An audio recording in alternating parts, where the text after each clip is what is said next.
Ice as आ रहा है और जब सब लोग जीने के लिए संघर्ष कर रहे हैं, लेकिन हमारा एमसी अपने रहस्यमय शक्तियों के साथ फ्रोजन फ्रंटियर्स को अपना खुद का किंगडम बना रहा है। ये सब एक अननोन फ्रोजन सिटी के बीच हो रही है, जहां पर इंफ्रास्ट्रक्चर पूरी तरह से बंद हो चुका है और हर तरह का ट्रांसपोर्ट रुका हुआ है।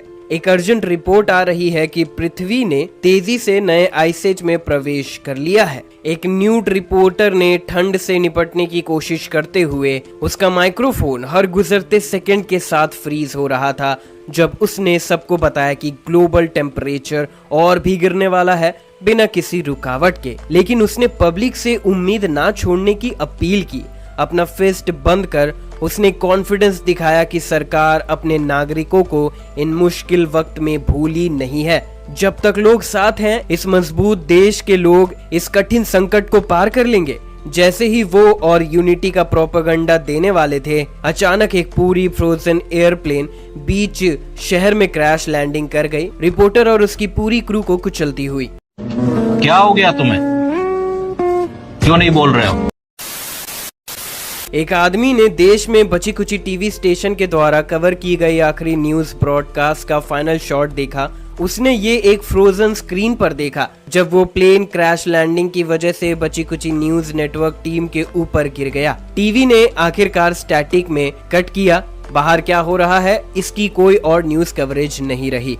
हमारे प्रोटैगनिस्ट हैंग फंग का चेहरा उस इंसान का चित्र बनाता है जो लड़ने की कोशिश कर रहा था लेकिन आखिर में हार गया। उसने अपने पास बची कुची सप्लाईज का मेस क्लीन करने की भी बहुत कोशिश नहीं की। उसके एंट्रेंस के आसपास बेकार चीजों के बॉक्सेस और घटे हुए प्रोविजन से भरे हुए थे। बाहर किसी ने काफी जोर से नॉक किया और पैनिक में उसका नाम बुलाया। हैंग फेंग ने अपने नाम की बार बार पुकार सुनते ही अपने गंदे फ्रोजन अपार्टमेंट से उठकर एक स्टील बैट उठाया जो कुछ नेल्स के साथ मॉडिफाइड किया गया था और उसका सरफेस पर खून के निशान अभी तक दिख रहे थे। उसने दरवाजे की तरफ कदम बढ़ाया। हैंग फॉन्ग पतला सा था। उसने सबसे मोटी विंटर वेयर पहनी हुई थी लेकिन ठंड से बचने के लिए ये काफी नहीं था। उसने धीरे से और ध्यान से पीप होल से देखा कि दरवाजे की दूसरी तरफ कौन है। जो उसने देखा उसे हैरानी हुई, साथ ही थोड़ा एक्साइटमेंट भी महसूस हुआ। वो एक औरत थी जिसे वो आइस एज से पहले से अच्छे से जानता था। उसने भी सबसे मोटी विंटर वेयर पहनी हुई थी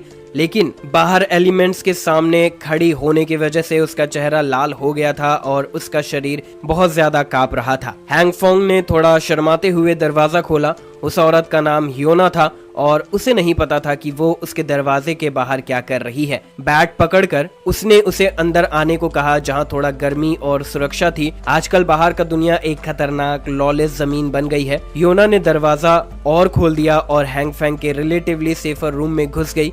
अगले ही पल उसने उसका कॉलर पकड़ा और अपने लिप्स को उसके लिप्स पर रख दिया। उसका छोटा बॉनेट भी उतर गया जब वो इतनी तेजी से हिली।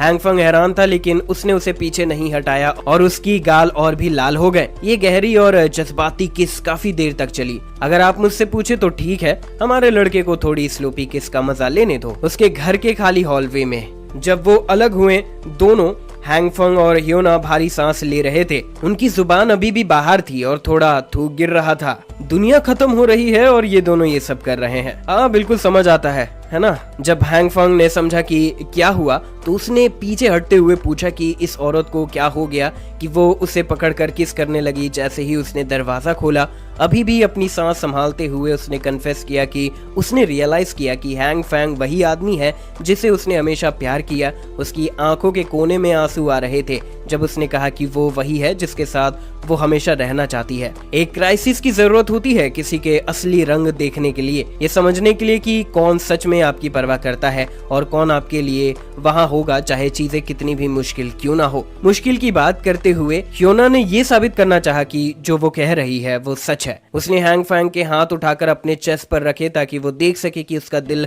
कितनी तेजी से धड़क रहा है। उसने वादा किया कि वो कुछ भी करने के लिए तैयार है, सिर्फ इसलिए ताकि वो दोनों साथ रह सके। कुछ भी। ये सुन के हमारे लड़के के दिमाग में जो भी समझ था वो सब खत्म हो गया। सब रेड फ्लैग सब ग्रीन हो गए और डील फाइनलाइज करने के लिए हियोना ने अपनी थाइज हैंग फैंग के फ्लैग पोल के अगेंस्ट प्रेस करना शुरू किया, ग्राइंडिंग करते हुए और उसे अपने करीब खींचते हुए। औरत का चक्कर बाबू भैया, औरत का चक्कर बहुत बेकार होता है।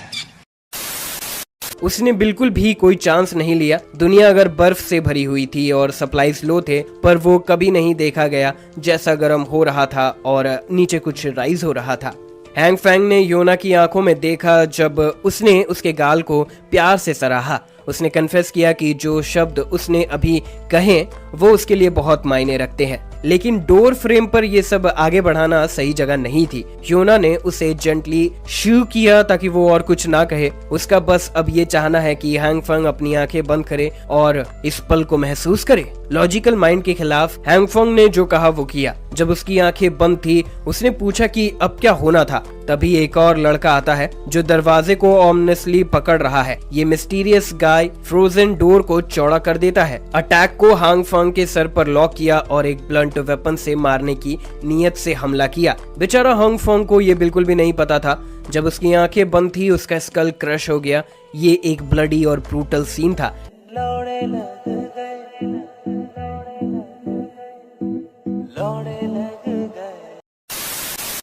एक क्रूअल स्नीक अटैक ने एंट्रेंस पर खून फैला दिया।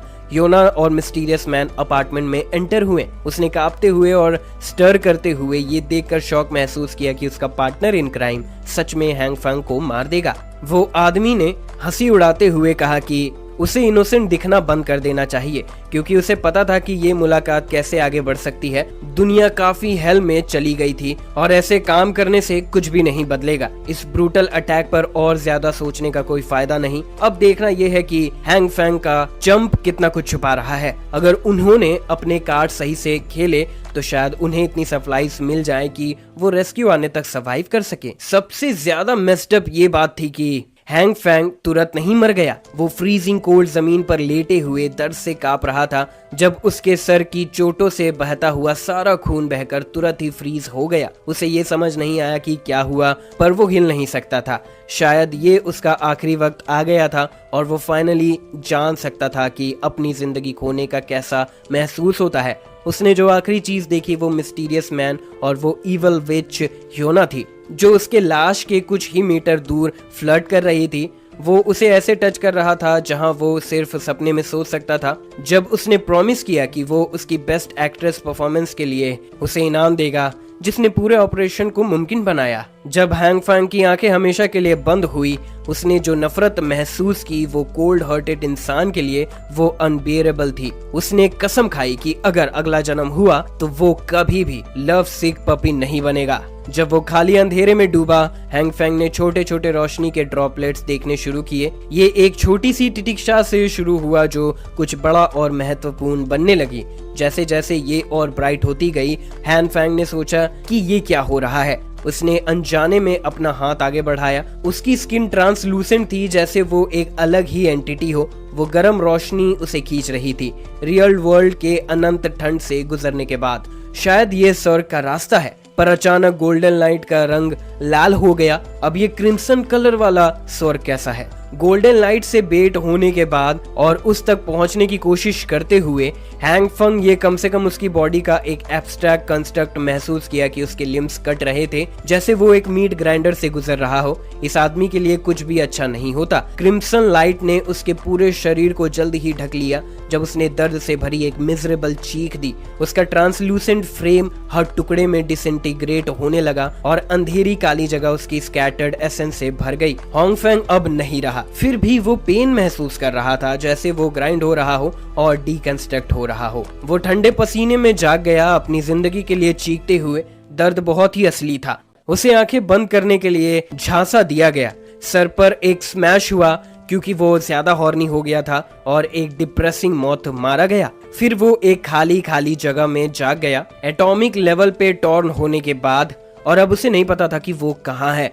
उसने आसपास देखा और सूरज उसकी बालकनी से चमकता हुआ दिखाई दिया। उसका सॉफ्ट और कंफर्टेबल बेड साफ था और हवा फ्रेश थी जो उसके कर्टन्स को ऊपर उठाकर ले जा रही थी। हैंग फैंग अब उस क्रूएल दुनिया से दूर था जिसका वो आदत कर चुका था। उसने 30 मिनट्स लिए ये सब एब्जॉर्ब करने में जो कुछ भी उसके साथ हुआ था पिछले कुछ घंटों में। उसने ये 30 मिनट्स अपने अपार्टमेंट के नजारे के परफेक्ट व्यू में खुश रहकर बिताए। हैंग फेंग इस बात से बहुत हैरान था कि सूरज फिर से चमक रहा था। उसने उसकी वार्मथ और लाइट को बहुत याद किया। उसने सोचा था कि वो कभी भी ऐसे कंफर्ट और वार्मथ महसूस नहीं कर पाएगा। उसने डेट चेक की और ये जून 28 की सुबह थी। जितना उसे याद था, आइस एज अपोकलिप्स 15 जुलाई को शुरू होने वाला था। उसे तो एम्बुश होने के बाद मर जाना चाहिए था, लेकिन किसी तरीके से वो समय में वापस आ गया, सिविलाइजेशन के खत्म होने से आधा महीना पहले। दूसरे शब्दों में वो फिर से जन्म ले चुका था और एक अल्टीमेट सेकेंड लाइफ चांस दिया गया था। पिछले टाइमलाइन की यादों के अलावा इस बार कुछ अलग है। उसके शरीर के अंदर कुछ अजीब हो रहा था और शायद ये उसके हाथों में मैनिफेस्ट हो गया। जब से वो जागा, उसके राइट हैंड के आसपास एक रेड ग्लो था। उसने इसे हटाने की कोशिश की, हवा में लहराने की कोशिश की, पर कुछ भी काम नहीं आया। ये दर्द नहीं कर रहा था, बस गर्म महसूस हो रहा है। ये सिर्फ रोशनी की तरह लग रहा था और शुरुआत में उसने सोचा कि शायद वो कुछ कल्पना कर रहा है। हैंग फेंग इतने देर तक बालकनी पर ये सोच रहा था कि उसने अचानक से स्नीजिंग शुरू कर दी। जब उसने अपना नाक साफ किया तो उसने देखा कि उसके राइट हैंड का रेड ग्लो अचानक से ग्रीन हो गया। फिर कुछ ऐसा हुआ जिससे वो पैनिक हो गया। उसके हाथ जो ग्रीन ग्लो से ढका हुआ था वो बड़ा होने लगा, लंबाई में बढ़ रहा था, जैसे उसकी हड्डियां, मांस और स्किन खींच रही हो। किसी भी इंसान को डर लग जाएगा अगर वो अपने हाथ को ऐसे अजीब से बदलते हुए देखे। डर और कंफ्यूजन में हैंग फेंग ने अपने रूम में घुसकर बालकनी का दरवाजा तेजी से बंद कर दिया। वो अंदर आ गया बिना किसी और ड्रास्टिक चीज होने से पहले। उसकी सांस तेज चल रही थी, पर हाथ वापस नॉर्मल लग रहा था। ग्रीन ग्लो अब भी वहां था, पर उसकी वजह से चिंता हो रही थी, जैसे वो कभी खत्म ना होने वाला हो। हैंग फेंग ने उसे बेचैनी से देखा और उसके हाथ से रोशनी की बीम निकल रही थी। आज की मॉडर्न साइंस कैसे इस अजीब फिनोमेनन को समझा सकती है? बाहर के लंबे इंसिडेंट के बाद अब ये धीरे धीरे छोटा हो रहा है। ग्रीन लाइट काफी एर्राटिक लग रहा है। ये अनप्रेडिक्टेबल छोटा और बड़ा हो रहा है, बिल्कुल भी स्टेशनरी रेड ग्लो की तरह नहीं। लेकिन ये भी एक मिस्ट्री है। अपने काउच पर बैठे हुए हैंग फेंग ने अचानक एक बेपनाह थकान महसूस की। उसने ज्यादा कुछ नहीं किया, बस अंदर भागा था, पर वो ड्रेन्ड फील कर रहा था। शायद ये ग्रीन लाइट से जुड़ा है। फ्रस्ट्रेटेड होते हुए उसने अपने हाथ पर हर तरफ से लहराना शुरू कर दिया। इस बारे में कुछ समझने की कोशिश करते हुए फिर उसे एक ख्याल आया, क्या ये उन मानुआ कहानी की तरह नहीं है जो उसे पढ़ने में पसंद है? वो फौरन किचन की तरफ दौड़ा और अपनी शार्पेस्ट नाइफ उठाई। उन मानुआ कहानी में प्रोटैगनिस्ट हमेशा नया जन्म से अपनी कहानी शुरू करता है। शायद वो भी कुछ चीट लाइक पावर्स पाया होगा। उसने सोचा कि ये टेस्ट करने के लिए वो सबसे कूल चीज ले और उसके साथ पोज करे। कुछ मिनट तक इंतजार करते हुए कुछ भी होने का या कुछ भी बदलने का इंतजार किया। हैंग फेंग ने शर्म से अपना सिर खुजाया जब उसकी शार्प नाइफ उसके हाथ में रोशनी के साथ बिल्कुल भी रिएक्ट नहीं हुई। वो इतना बिजी था ये जानने में कि कहां उसे कोई फैंटास्टिक चीट पावर मिल गए हैं कि उसने अपनी थकान और पेट की भूख को भूल गया। वो अब सिर्फ स्टारविंग फील कर रहा था। अफसोस से हैंग फेंग का पहला वाला वर्जन जो आने वाले अपोकलिप्स के बारे में बिल्कुल क्लूलेस है, एक लेजी बास्टर्ड था जिसके फ्रिज में खाने लायक एक भी चीज नहीं थी। ये बहुत बुरा हो रहा था। उसने कभी इतनी भूख महसूस नहीं की थी। अगर उसने जल्दी कुछ नहीं खाया तो वो किसी भी सेकंड बेहोश हो सकता था। उसने अपना ध्यान लिविंग रूम की तरफ मोड़ा जहां एक क्लियर जार सोयाबीन स्नैक से भरी हुई थी। ये रोस्टेड सोयाबीन सिर्फ कुछ लेफ्ट ओवर स्नैक्स थे जो उसने अपोकलिप्स से पहले लिए थे। ये पूरा और फिलिंग मील नहीं था, पर अब के लिए काम आएगा। उसने एक रोस्टेड सोयाबीन उठाया अपने राइट हैंड से बिना सोचे समझे, ये भूलते हुए कि उस हाथ में वो मिस्टीरियस ग्रीन लाइट है। हैंग फेंग इतना भूखा था कि उसने और कुछ नहीं सोचा और सोयाबीन को सीधा अपने मुंह में डाल लिया, कुछ खाने की उम्मीद में। जैसे ही बीम उसकी जुबान पर आया, एक स्मोकी एक्सप्लोजन उसके चेहरे पर हो गया। जो फॉग उसने देखा उसने उसकी पूरे अपर बॉडी को ढक लिया। उसे बहुत हैरानी हुई जब उसने देखा कि वो अब एक बीन स्टॉक चबा रहा है। ऐसा लग रहा था जैसे रोस्टेड सोयाबीन उसके मुंह में उग गया हो। उसने अपनी जुबान पर रूस महसूस की और स्टॉक बाहर की तरफ बढ़ रहा था। उसने इसे खींचकर निकाला और पौधा उसके मुंह में एक अर्थली टेस्ट छोड़ गया। उसने जो अजीब इवेंट्स देखे उनमें ये सबसे ऊपर हो सकता है। वो अभी रोस्टेड सोयाबीन का स्नैक लेने वाला था और अब ये सब हो रहा है। इससे भी ज्यादा अब उसे थकान महसूस नहीं हो रही। लगता है उसके चेहरे पर हुआ एक्सप्लोजन उसकी भूख का एहसास मिटा दिया। अपने राइट हैंड पर देखा तो ग्रीन लाइट भी गायब हो गई थी। शायद इस सब कुछ का कुछ न कुछ ताल्लुकात है उस सोयाबीन से जो उसने खींचा था। उसने स्टॉक में से एक पॉड उठाया और ड्यान से देखा। लूशियस ग्रीन पॉड को खोलते हुए उसने कंफर्म किया कि ये सिर्फ एक आम फ्रेश बीन स्प्राउट है। शायद ये वही पावर है जिसकी वो डे ड्रीमिंग कर रहा था। कोई बात नहीं, ये बिना किसी शक के एक इनक्रेडिबल डिस्कवरी है जिससे और अधिक स्टडी किया जाना चाहिए। लेकिन अभी उसे भूख से मरने का डर है, इसीलिए वो किसी भी चीज का रिसर्च नहीं कर सकता। उसके पास अब एक बड़ा काम है, सप्लाईज इकट्ठा करना अपोकलिप्स से पहले। काफी समय के बाद हैंग फैंग अपने अपार्टमेंट से बाहर निकल सकता था, अपनी स्किन पर सूरज की रोशनी महसूस कर सकता था और परिंदों की गुनगुनाहट सुन सकता था। वो कमर्शियल डिस्ट्रिक्ट के भीड़ में चक्कर लगा रहा था, लोगों के बीच जो अपने काम में बिजी थे, ना कि घर में बैठकर ठंड से डरते हुए। हैंग फैंग गहरी सोच में था जब वो अपने डेस्टिनेशन की तरफ जा रहा था। पहले ये समझ ले, उसके हाथ के आसपास जो रेड ग्लो था वो अब ग्रीन हो गया है। ग्रीन लाइट छोटी और बड़ी होती है, उसके लिम्स को इफेक्ट करती है और उसका दिल तेजी से धड़क रहा है, उसे सुपर टायर्ड फील करवाते हुए। जब उसने सोयाबीन स्नैक्स को टच किया वो एक पूरा स्टैक बन गया। अपनी राइट हैंड को देखते हुए उसके दिमाग में ज्यादा क्वेश्चंस थे, जवाब नहीं। उसने सोचा कि उस पर कैसा पावर दिया गया है और किसने दिया, किसी को नहीं पता। उसने कैजुअल वॉक जारी रखी जब तक उसने एक जान पहचान स्वीट वॉइस को सुना जो उसका नाम ले रही थी। पहले इस आवाज से वो पिघल जाता था, पर अब उसका खून उबल रहा था। हैंग फंग को तुरंत समझ नहीं आया और उसने देखा कि कौन उसका नाम ले रहा है, और ये वही चुड़ैल थी, हियोना, जिसने उसे बड़ी ब्रूटल तरीके से मार दिया था। उसने अपनी बड़ी स्माइल फ्लैश की, मेकअप बिल्कुल परफेक्ट था जो उसकी खराब पर्सनैलिटी को छुपा रहा था। उसने पूछा क्या हैंग फैंग शॉपिंग कर रहा है। उसने अपने एक्सपर्ट विच ट्रिक्स का इस्तेमाल किया, बिल्कुल इंसानों की तरह सुंदर दिखते हुए, जब वो ये कह रही थी कि ये किस तरह का किस्मत है कि वो दोनों यहाँ मिल रहे हैं। हैंग फैंग को अभी तक सब कुछ डाइजेस्ट करने का मौका नहीं मिला था, पर ली ह्योना को ऐसे देखकर उसके अंदर की बिटरनेस वापस आने लगी जो उसने अपनी आखिरी सांस लेते हुए महसूस की थी। ह्योना उसके सपनों की देवी थी और 3 लंबे साल तक होंगफोंग ऐसा लड़का था जो उससे खुश करने के लिए सब कुछ करता था। उसने ये सब इस बात को जानते हुए कि वो सिर्फ एक फॉल बैक गाय है, फ्रेंड जोन में नहीं बल्कि सिर्फ एक पिगी बैंक था जिसे वो हर साल अपने खुद के लिए और अपने वॉलेट के लिए गलत लड़की पर डिवोट कर रहा था। उसने कभी नहीं सोचा था कि वो उसकी जान ले लेगी। पहले की ख्यालों से बाहर निकलने से पहले एक हैंग फंग ने अपने आप को पिंच किया ताकि वो ग्राउंडेड और काम रहे। इसमें उसकी पूरी विल पावर लगी क्योंकि अभी समय बदला लेने का नहीं था। पहले तो उसे सप्लाई प्रॉब्लम हल करना पड़ेगा, वरना उसे आइस एज में फिर से मिजरेबल और भूखे रहना पड़ेगा। ह्योना उसके करीब आई और अपना हाथ उसके आंखों के आजू बाजू लहराते हुए पूछा कि वो किस बात में खोया हुआ है। ये कभी नहीं हुआ था।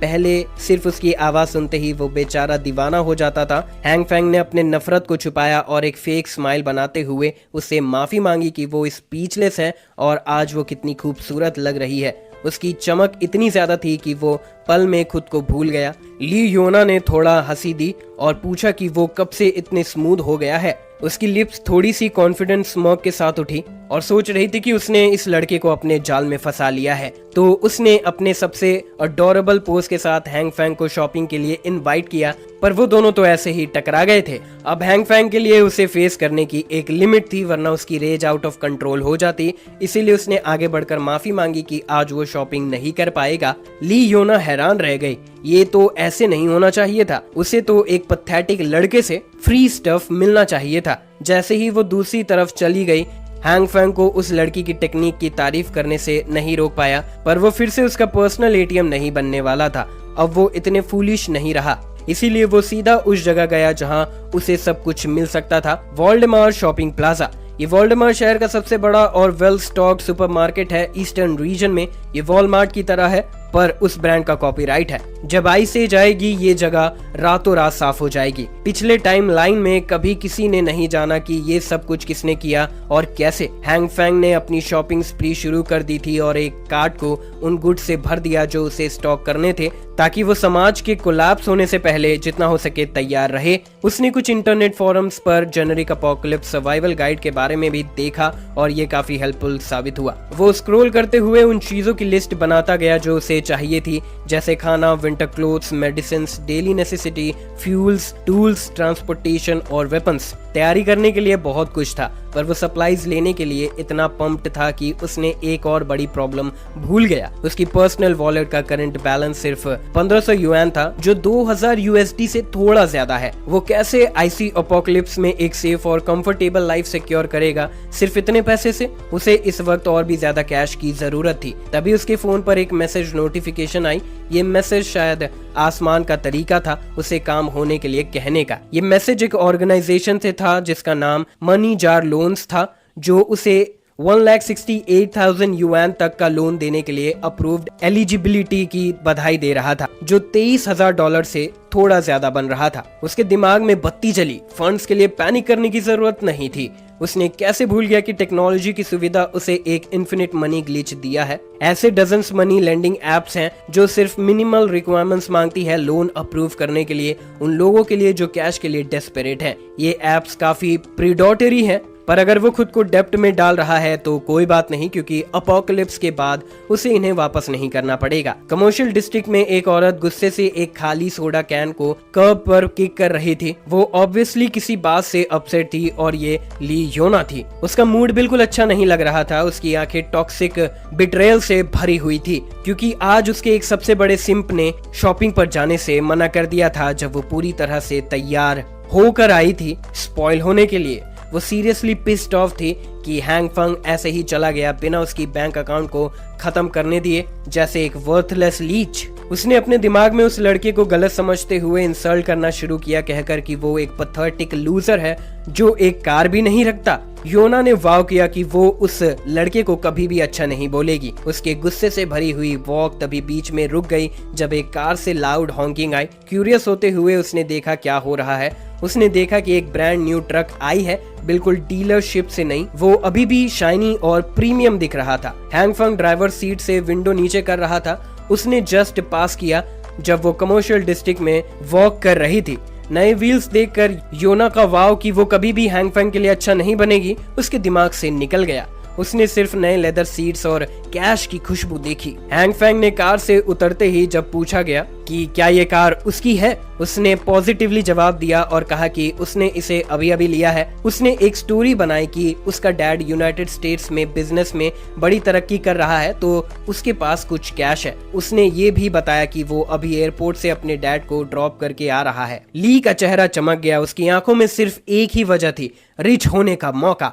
तो उसने गहरी सांस ली और अपना गेम फेस ऑन कर लिया। ये दूसरी बार था जब वो आज ये सब कर रही थी। उसने जमीन की तरफ देखा और हल्का सा कांपने लगी, ये जानकर कि हैंग फंग आज अपने अमीर फादर को एयरपोर्ट ले गया था। उसने उससे माफी मांगना शुरू की कि उसने उसे शॉपिंग पर जाने के लिए कहा बिना ये जाने कि उसका शेड्यूल आज बिजी होगा। फिर वो रोती हुई आई। उसने बिल्कुल सही वक्त पर आंसू समन किए और प्यार से हैंग फंग से कहा कि वो उसके लिए इतना कोल्ड हो गए थे। उसने सोचा वो अच्छे दोस्त को छोड़ रहा है। हैंग फैंग को इस एक्टिंग पर खुशी हुई। ये एकेडमी वर्दी एक्टिंग पहले उसके लिए कमाल कर सकती थी, पर अब सब कुछ अलग था। उसने ये सब देखा और समझा कि ये सिली गर्ल तो प्रो है। उसने हेजिटेट किए बिना उसकी कमर से पकड़ा और उसे करीब खींच लिया। उसकी दूसरी हाथ से उसकी चिन पकड़ा। दोनों ने एक दूसरे की आंखों में देखा। ली ह्योना इस बात से हैरान थी कि उसके एक सिंप में इतना कॉन्फिडेंस कहां से आ गया। हैंग फैंग ने एक्टिंग मास्टर क्लास का मजा लिया, प्रॉमिस करते हुए कि वो कभी उसे नहीं छोड़ेगा क्योंकि वो उसके लिए बहुत इंपॉर्टेंट है। एक पल के लिए उसके चेहरे पर एक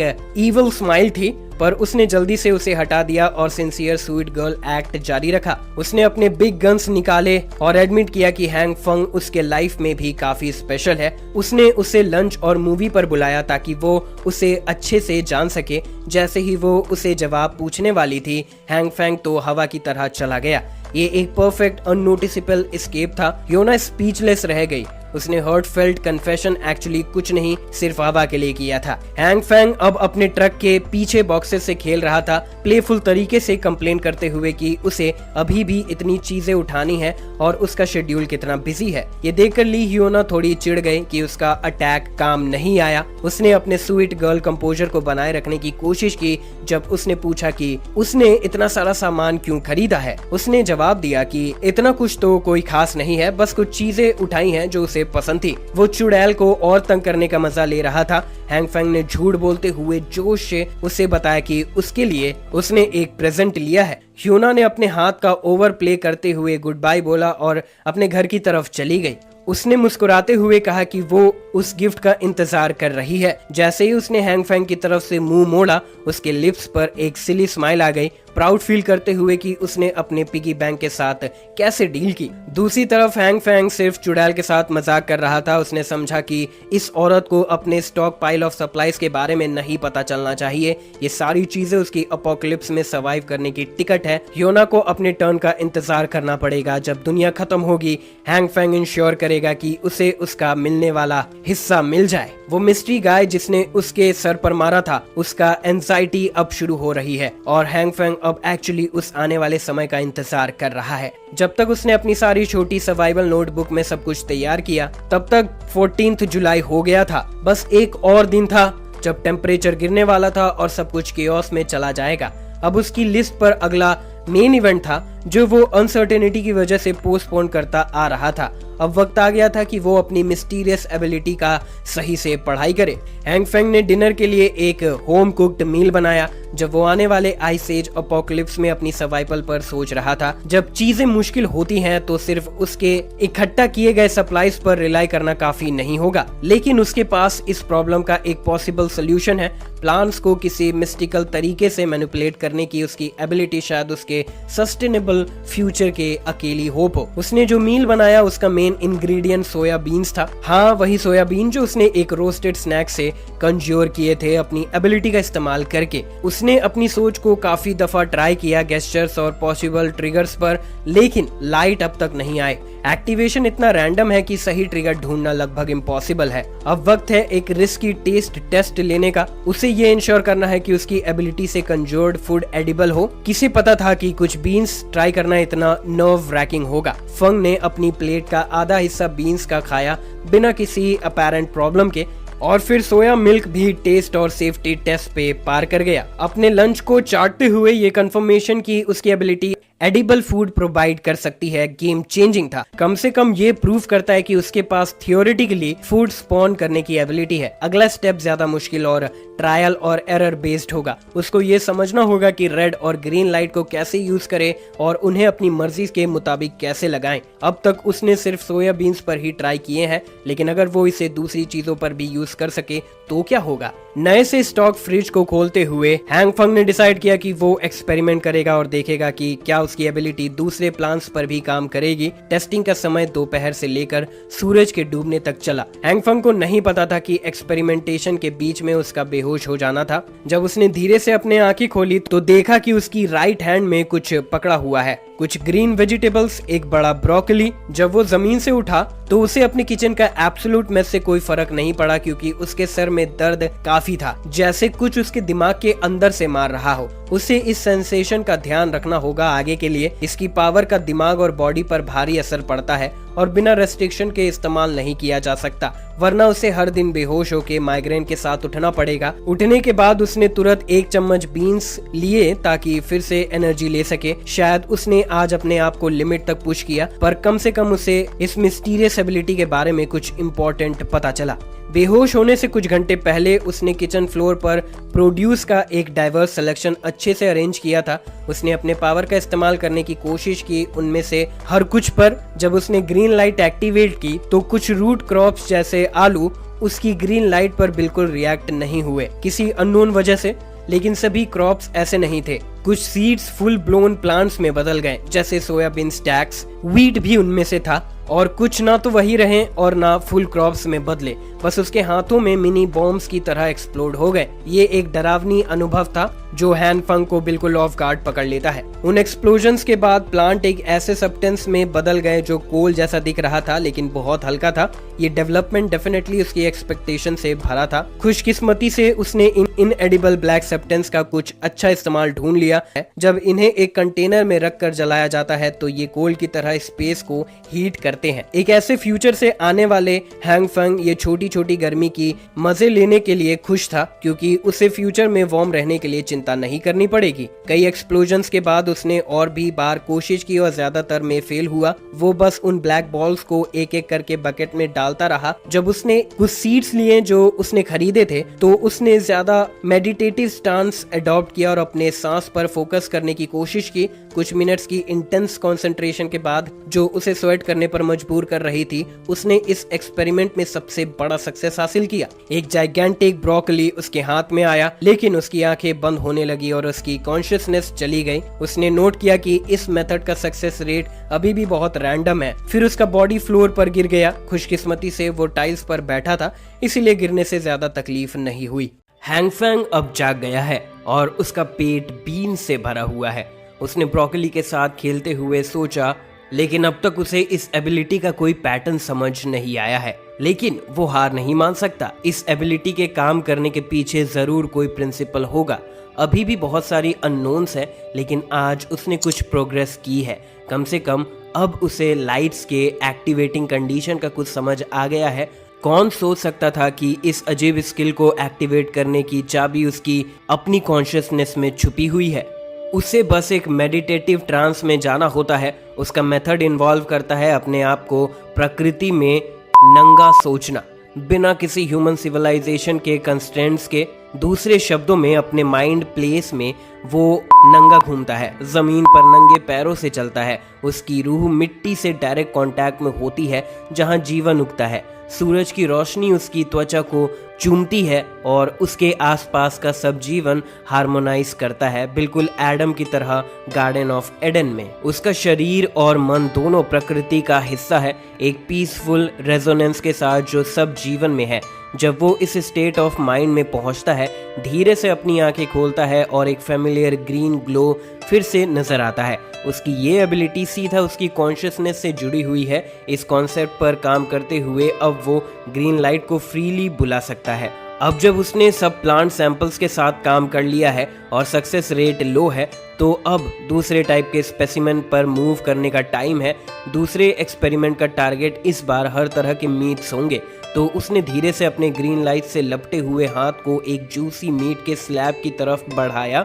उसने पहले से ही एक्सपेक्ट किया था, लेकिन फिर भी डिसअपॉइंटिंग था कि कोई रिएक्शन नहीं हुआ। शायद ग्रीन लाइट सिर्फ प्लांट्स पर काम करती है।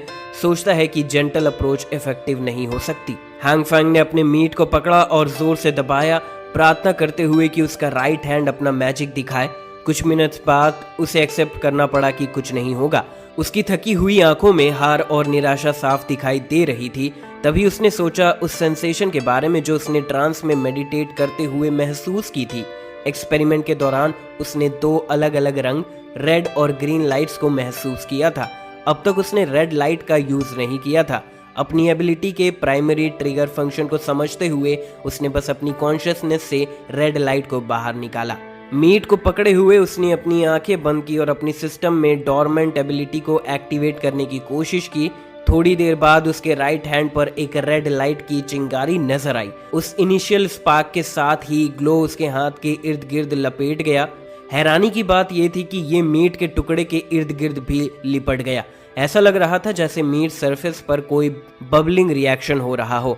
कुछ सेकंड्स की इंटेंस कंसंट्रेशन के बाद हैंगफैंग ने अपनी आंखें खोली और उसने देखा एक portrait pile of 100 dark red sludge जो बिल्कुल हेल से निकला हुआ लग रहा था।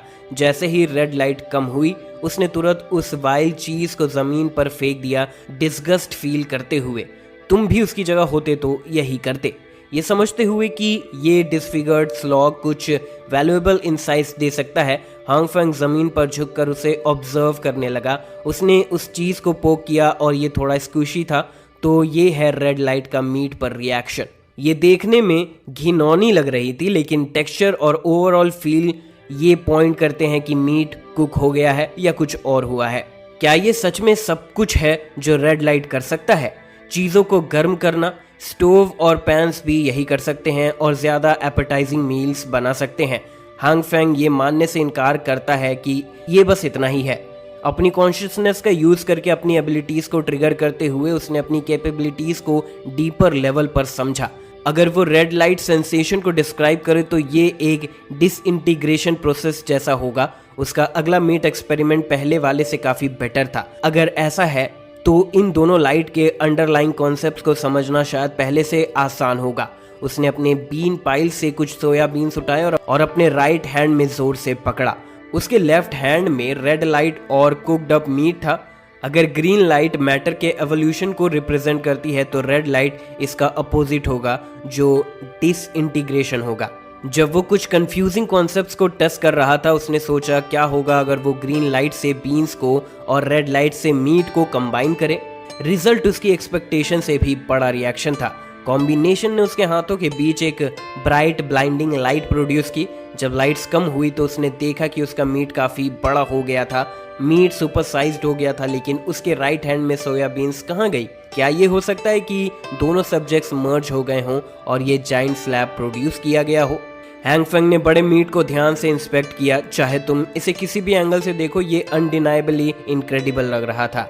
ये देखने, महसूस करने और स्मेल करने में बिल्कुल रियल मीट जैसा था, लेकिन कुछ ज़्यादा ही फ्रेश लग रहा था। अपने सुपर पावर में थोड़ा कॉन्फिडेंस गेन करते हुए उसने कुछ और एक्सपेरिमेंट्स करने का फैसला किया। कुछ घंटों बाद वो फिर से स्क्वायर वन पर वापस आ गया।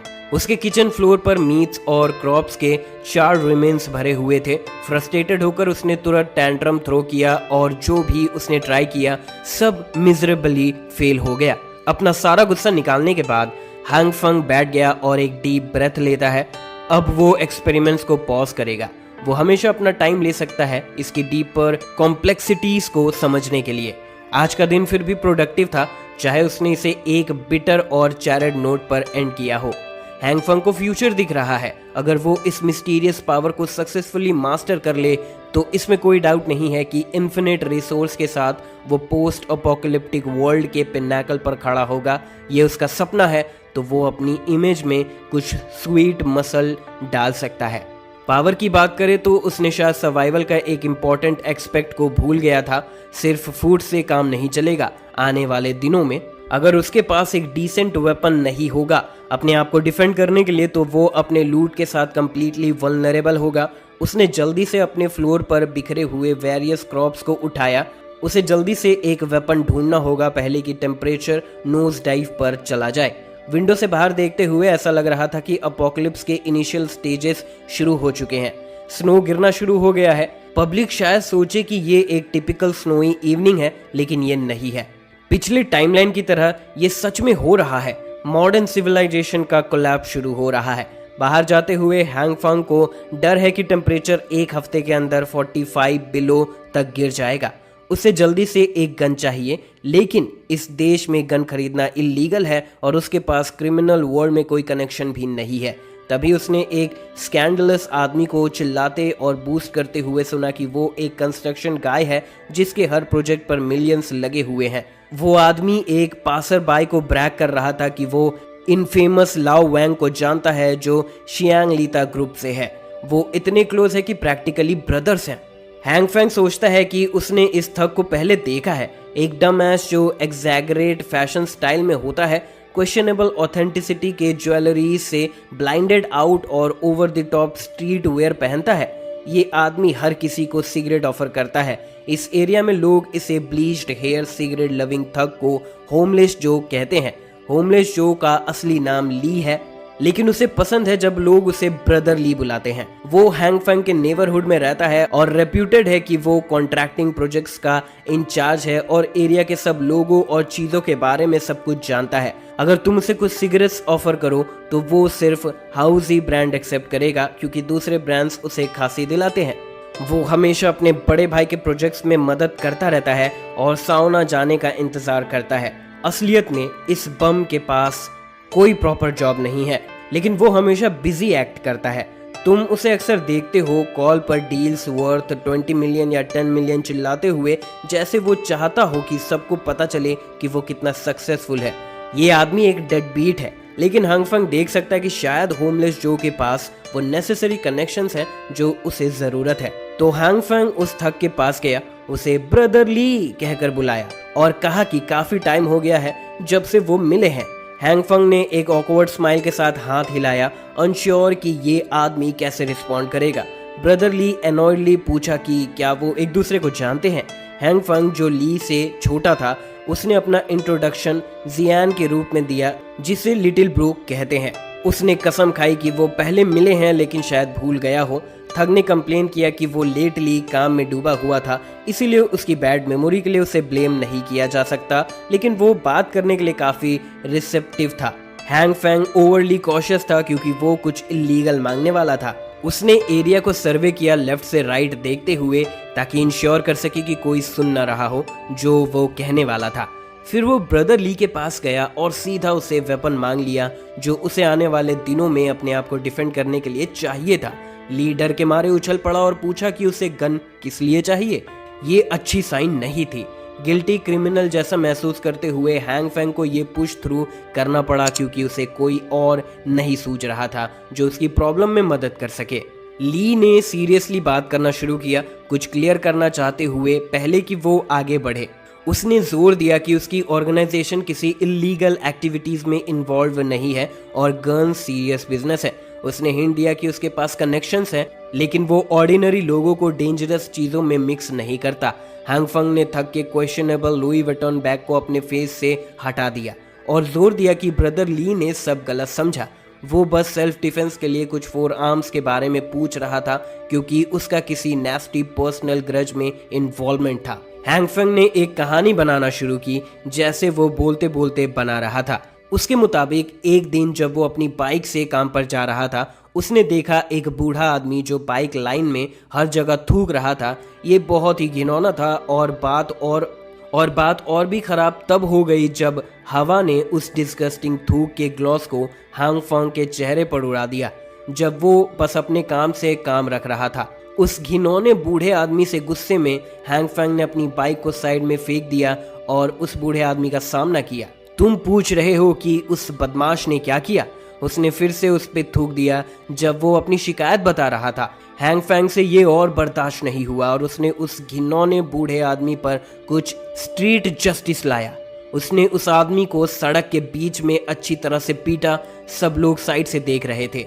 जब बूढ़ा आदमी अपने फटे कपड़ों और बिगड़े चेहरे के साथ चला गया, उस बदमाश ने कसम खाई कि वो हैंग फैंग से इस बेइज्जती का बदला लेगा।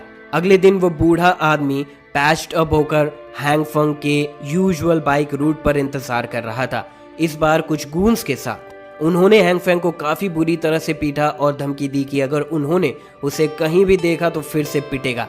उसके कपड़े गंदे हो गए थे, चेहरा पिट गया था और शरीर घायल था। उसने अपनी जिंदगी में कभी इतनी बेइज्जती महसूस नहीं की थी, इसीलिए उसे सेल्फ डिफेंस के लिए एक वेपन चाहिए। ये उस कहानी का एक लॉन्ग शॉर्ट वर्जन है जो उसने तुरंत बनाई थी और लगता है कि ये काफी इफेक्टिव थी। ब्रदर ली गुस्से से भर गया जब उसने उस घिनौने बूढ़े को सड़क पर थूकते और हैंग फैंग को मारते हुए इमेजिन किया। ऐसे अनसिविलाइज्ड बिहेवियर को टॉलरेट नहीं किया जाना चाहिए। ये हैंग फैंग की कहानी का असली पॉइंट नहीं था, लेकिन कम से कम वो कहीं तो पहुंच रहा था। ब्रदर ली ने उसके कंधे पर टैप किया और उसे आश्वासन दिया कि ये वेदांता संभाल लिया जाएगा। उसने हैंग फैंग को आश्वासन दिया कि उसका काम हो जाएगा। वो अपने बड़े भाई को अभी कॉल करेगा और वो गन ले आएंगे। हैंग फैंग को डाउट होने लगा कि उसने इस आदमी के पास आने का सही फैसला किया या नहीं, लेकिन अब वो ये सब सुन रहा था। ब्रदर ली ने उसे स्टेशन जाने और बस में चढ़ने का इनविटेशन दिया, ये कहकर कि उसकी पैनामेरा सर्विस के लिए शॉप में थी, इसीलिए वो हेडक्वार्टर्स नहीं ड्राइव कर सकता। हैंग फैंग ने उसे आश्वासन दिया कि ट्रांसपोर्टेशन कोई प्रॉब्लम नहीं है, उसकी कार साइड में ही पार्क है। नई गाड़ी ने तुरंत इस हाई बीस्ट बम का ध्यान खींच लिया। ड्राइव के दौरान ब्रदर ली रुक नहीं पा रहा था हैंग फैंग की अच्छी जिंदगी के बारे में बातें करते हुए और पूछा कि ये नई राइड कितने की है। ये लगभग 7 लाख बोरोड मनी थी। जैसे ही वो नेक्स्ट इंटरसेक्शन पर लेफ्ट टर्न लेने के डायरेक्शन दे रहा था, ब्रदर ली अपने आप की नई लेदर सीट्स में बैठकर पिक्स ले रहा था। उसका social media handle handsome spicy guy था और आज रात का पोस्ट उसके डम एस फेस का एक पिक्चर था जिसमें वो कंप्लेन कर रहा था कि उसकी एसयूवी की सीट अभी भी नई होने के कारण बैठने में थोड़ा हार्ड लग रहा है। वो लोग सिटी के एक शेडी पार्ट में गए जहां कुछ टफ लुकिंग गाइस बाहर कैंप कर रहे थे और मौसम के बारे में कंप्लेन कर रहे थे।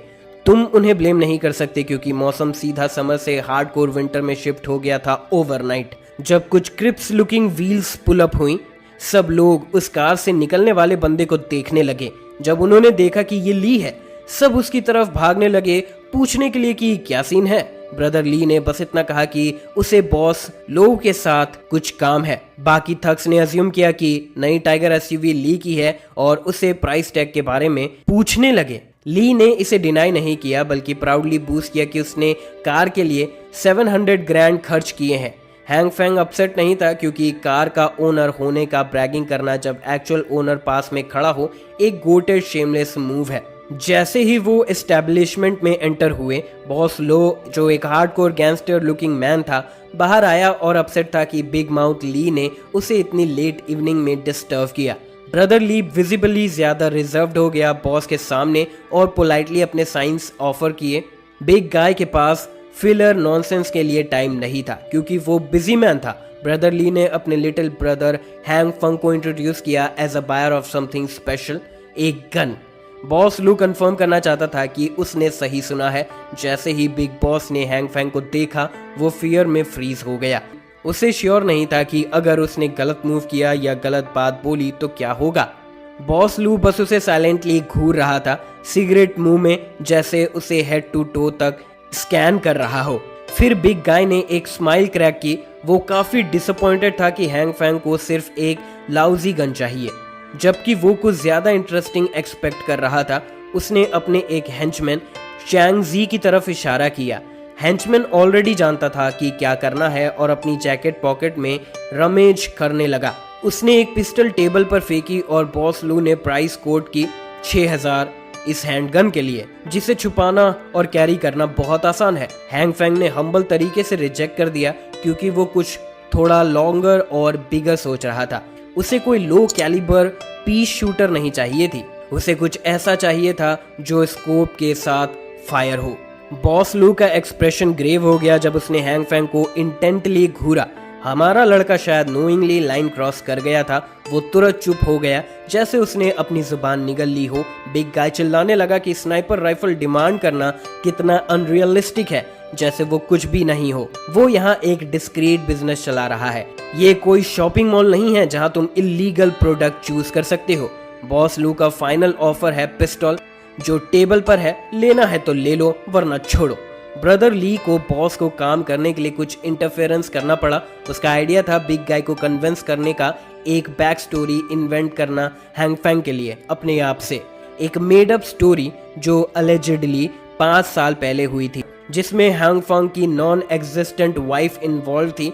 ली काफी माउदी है लेकिन टैलेंटेड स्टोरी टेलर भी है। रिलेंटलेस स्नोफॉल के नीचे बॉस ने उसके झूठ सुना।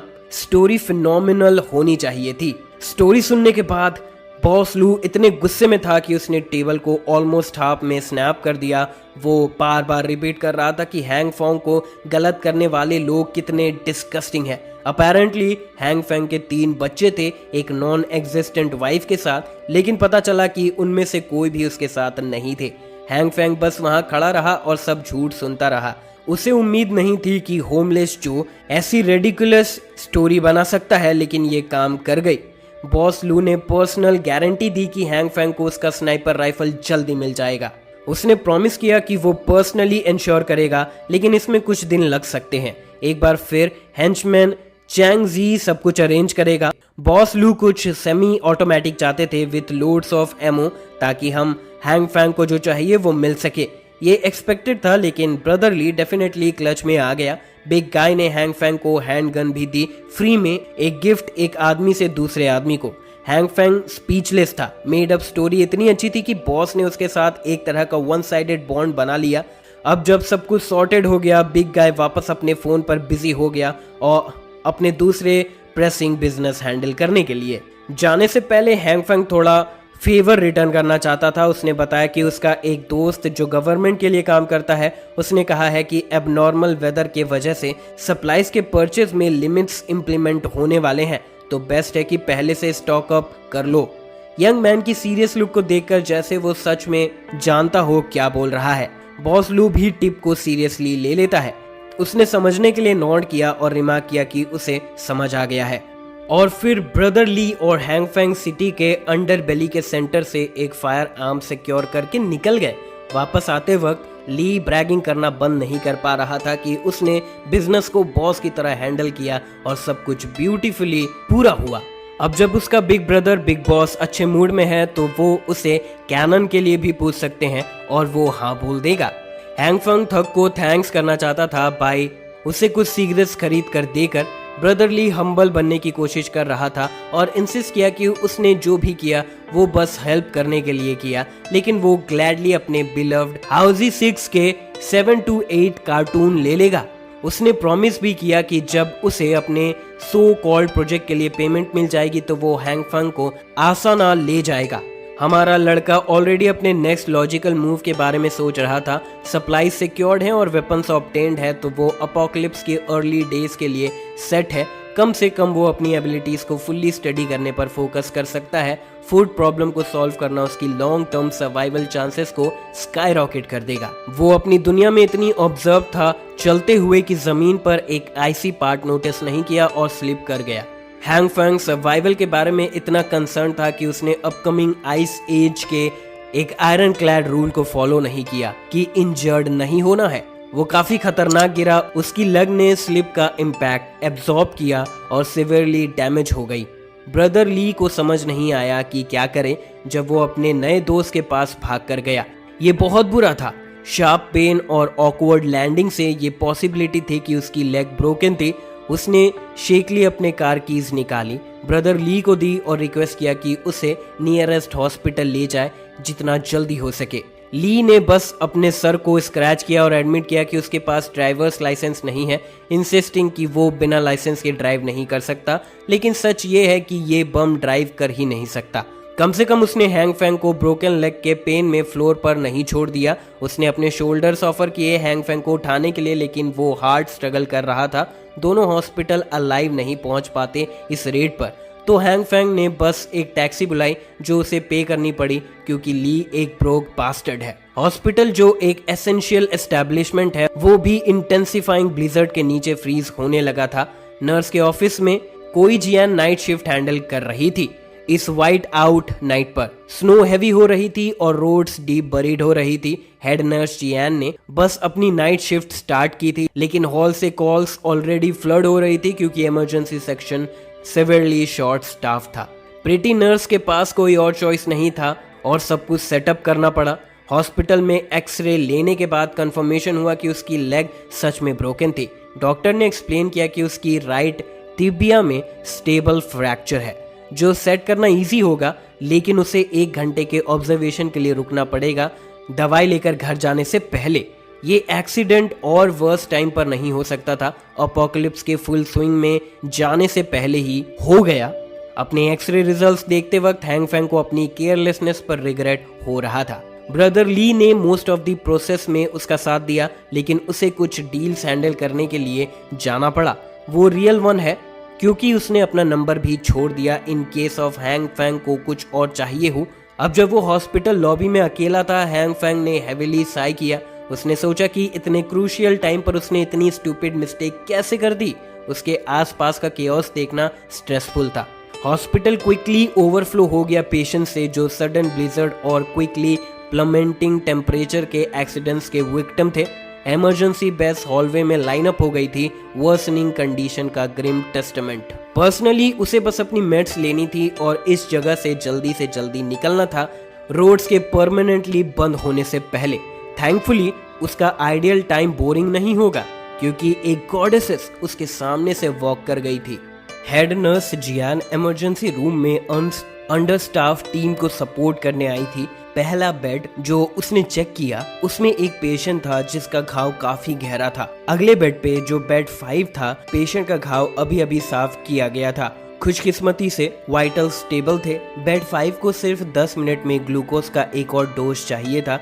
उन्होंने अटेंडिंग नर्स को एडवाइस किया कि अगर पेशेंट का हार्ट रेट 80 से नीचे गिरता है तो तुरंत एपिफ्राइन एडमिनिस्टर करना पड़ेगा। राउंड्स के दौरान हेड नर्स से हैंग फैंग अपनी नजर हटा नहीं पा रहा था। इतनी कम उम्र में हेड नर्स होना ये एक जनरेशनल टैलेंट होना चाहिए। ऊपर से उसने देखा कि कैसे वो हर तरह के पेशेंट्स को हैंडल करती थी। वो काइंड और इनक्रेडिबली स्किल्ड थी। वो एक होपलेस जगह में एक चमकदार बीइंग लग रही थी और वो बहुत ही खूबसूरत थी। वो हेक्टिक नाइट शिफ्ट में काम कर रही थी लेकिन उसकी मुस्कुराहट कभी नहीं गई। वो बेसिकली एक एंजल थी। हैंग फेंग इतना एक्साइटेड हो गया था कि उसकी नजर गलती से कुछ अनजेंटलमैनली एरियाज में चली गई।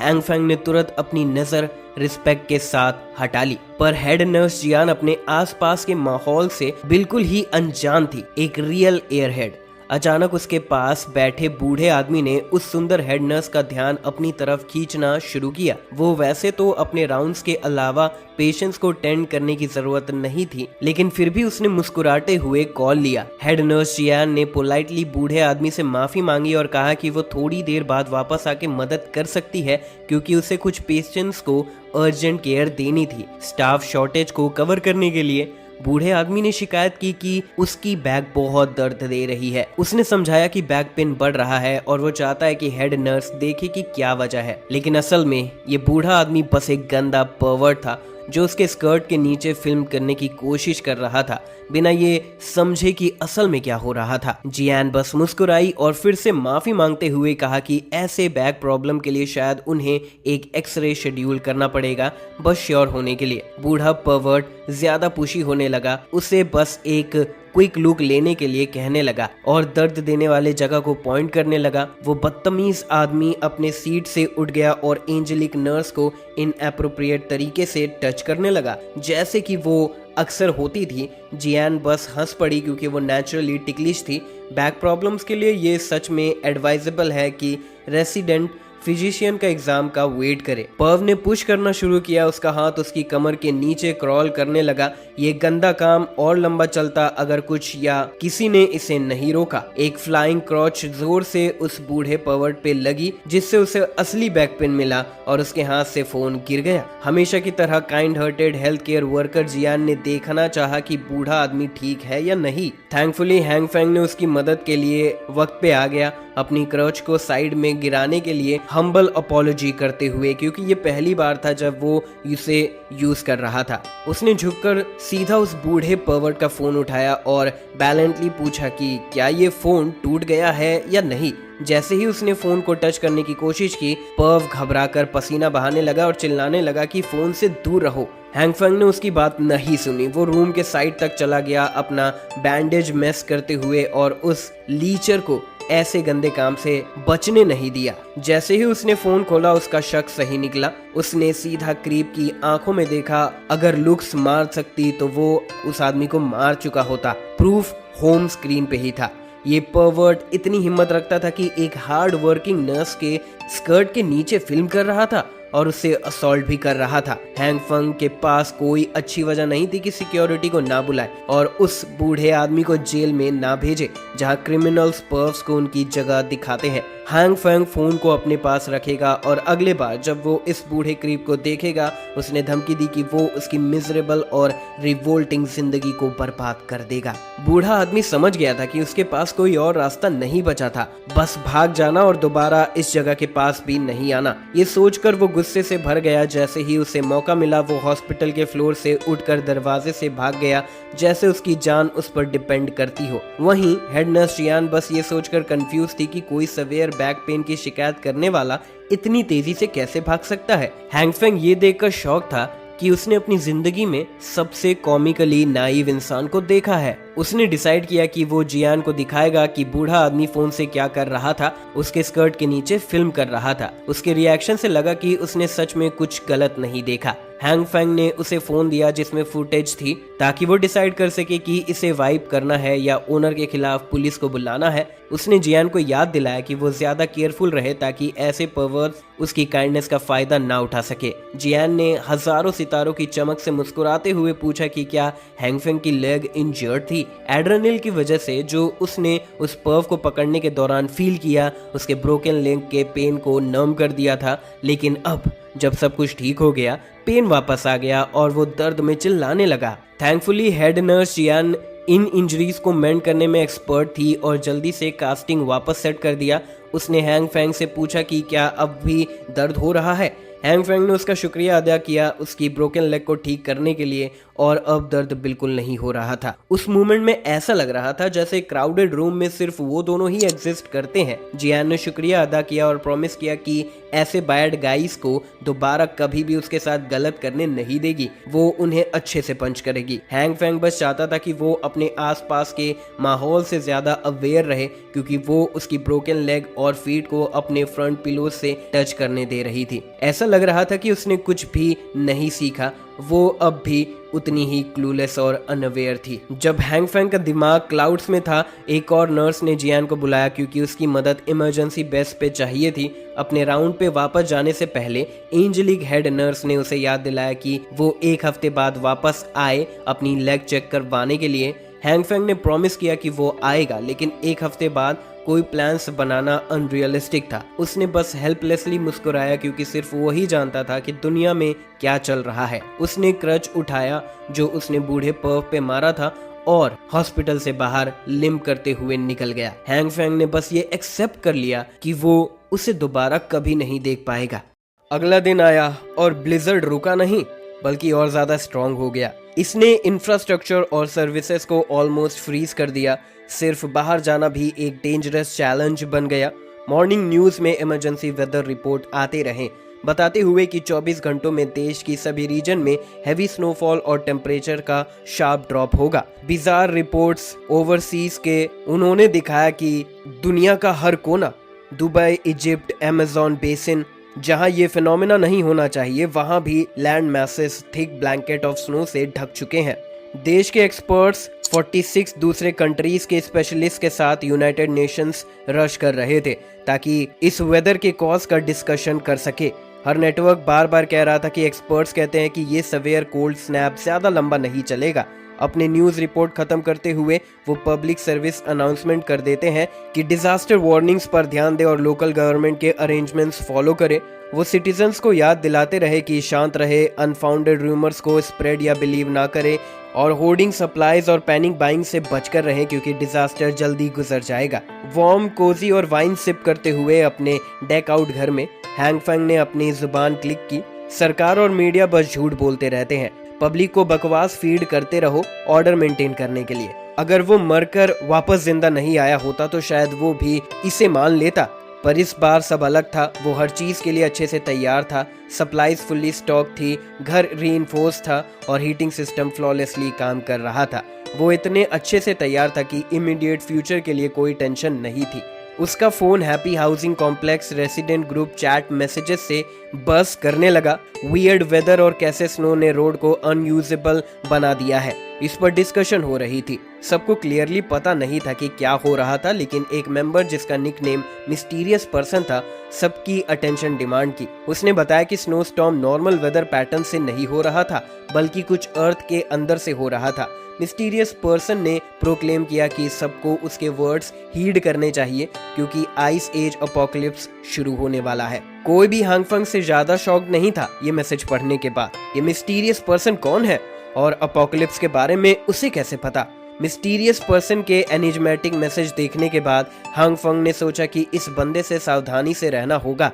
वहीं बाकी रेसिडेंट्स कंप्लेन और प्रॉपर्टी मैनेजमेंट टीम से स्नो बिल्डिंग अप के बारे में कुछ करने की डिमांड कर रहे थे। उनमें से ज्यादातर के सप्लाईज खत्म हो रहे थे और वो वरीड थे कि सुपरमार्केट्स भी एम्प्टी हो जाएंगे। उस समय happy housing complex residents group chat एक अम्यूजमेंट पार्क की तरह लग रहा था जो एक बहुत डेलिकेट बैलेंस पर चल रहा था। ज्यादातर भाड़ेदार प्रॉपर्टी एजेंट्स पर प्रेशर डाल रहे थे कि वो बाहर निकले और समझाएं कि वो एसेंशियल सप्लाईज को रीस्टॉक क्यों नहीं कर पा रहे हैं इनएक्सेसिबल रोड्स की वजह से। प्रॉपर्टी मैनेजमेंट टीम की कोई गलती नहीं थी, लेकिन फिर भी उन्होंने अपोलोजाइज किया कि वो रेजिंग डिजास्टर के कारण कोई कदम नहीं उठा पा रहे थे। उनकी इनकेपेबिलिटी को एक्सेप्ट करने से टेनेंट्स और एग्रेसिव हो गए और मैनेजमेंट को यूजलेस समझने लगे। उन्होंने टीम से फीस रिफंड की डिमांड कर दी। हैंग फेंग इस हीटेड डिस्कशन के बीच में था। उसे पता था कि ये कम्प्लीटली मीनिंगलेस फाइट थी क्योंकि स्नो स्टॉर्म कुछ ऐसा था जो ह्यूमंस हैंडल नहीं कर सकते थे। थैंकफुली एक और इंसान भीड़ से निकल कर आया और अपनी आवाज उठाई ताकि फाइट को रोका जा सके। ये यूनिट 61124 का ग्लासेस वेयरिंग ओनर था। उसने समझाया कि स्नो स्टॉर्म इतना हैवी है कि उसे क्लियर करना वेस्ट होगा, क्योंकि कुछ घंटों बाद फिर से स्नो बिल्डअप हो जाएगा। तो लड़ने के बजाय सबको मिलकर उसे क्लियर करना चाहिए। अगर उन्होंने लड़ाई के बजाय ये किया होता तो वो सब कब का बाहर निकल पाते। उसने ये भी कहा कि प्रॉपर्टी मैनेजमेंट टीम भी ह्यूमंस है और वो भी एक एबनॉर्मल डिजास्टर के सामने हेल्पलेस है। उसने टेनेंट्स से पूछा कि क्या वो बस अपना फ्रस्ट्रेशन निकालने के लिए किसी को ढूंढ रहे हैं। एंग्री मॉब ने इमीडिएटली उस पर डिसेंसी का लेक्चर देने पर अटैक किया। उन्होंने ग्लासेस वाले प्रॉपर्टी मैनेजमेंट टीम का यूजलेस मेंबर कहकर एक्यूज कर दिया। ग्लासेस वाले मैन ने क्लैरिफाई किया कि वो टीम की तरफ से नहीं बोल रहा, वो बस ऑब्जेक्टिवली और रियलिस्टिकली बात कर रहा है। मैनेजमेंट को कॉर्नर में पुश करना मीनिंगलेस होगा और प्रॉब्लम को सिर्फ लंबा खींच देगा। ये सब सुनने के बाद लोग ग्लासेस वाले आदमी की तरफ मुड़ गए। अगले मूव के लिए उसने कहा कि करंट कंडीशन में सुपरमार्केट तक कार चलाना इम्पॉसिबल होगा। चाहे नेबरहुड स्नो क्लियर कर भी दे तो भी मेन रोड्स अनयूजेबल हो सकती है। उसने फुटपाथ क्लियर करने और सप्लाई रन के लिए चलने का सजेशन दिया। हांगफंग को कुछ याद आ रहा था इस ग्लास वाले ओनर जोंग के बारे में पहले वाले लाइफ से। वो एक काफी लिवली इंसान था। उसका कैरिज्मा ग्रुप चैट में दिखाई दे रहा था। कुछ टेनेंट्स ने जोंग के सजेशन से एग्री किया, सोचते हुए कि मैटर को कॉम्प्लिकेट नहीं करना चाहिए।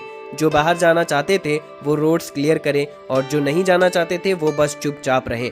चैट्स में आधा दिन लड़ते रहना और इमेच्योर एक्ट्स करना बस स्नो क्लियर करने के लिए काफी अनोइंग था। जैसे ही सबको समझ आया कि वो जो कर रहे हैं वो क्रिंज है, ग्रुप चैट फाइनली शांत हो गया। एक और इंसान क्लियरिंग ऑपरेशन में वॉलंटियर करने के लिए आगे आया। उसने कहा कि उसे अपने भाई से कुछ मिलियन वर्थ का बिजनेस डिस्कस करने के लिए रोड पर जाना जरूरी है। हैंगफैंग ने शायद प्रोफाइल पिक्चर या वॉइस मैसेज नहीं देखा था, लेकिन उस इंसान का बोलने का तरीका कुछ गैंगस्टर जैसा लग रहा था। जैसे ही पहले वॉलंटियर ने स्टेप अप किया और लोग भी ऑपरेशन ज्वाइन करने के लिए हाथ उठाने लगे, क्योंकि उनमें से ज्यादातर का खाना खत्म हो रहा था। एक डैजलिंग यंग लेडी भी थी जो स्नो स्टॉर्म का सामना करने को तैयार थी। हालांकि वो एवरेज इंसान से थोड़ी कमजोर थी और वो विच लियोना ने क्लेम किया कि उसे पिछले 2 दिन से फ्लू है, लेकिन फिर भी वो नीचे उतरने और नेबरहुड की मदद करने को तैयार थी। हैंगफैंग इससे बिल्कुल भी इंप्रेस नहीं हुआ। शायद वो अकेला था जो उसके गुड गर्ल एक्ट को देख पा रहा था।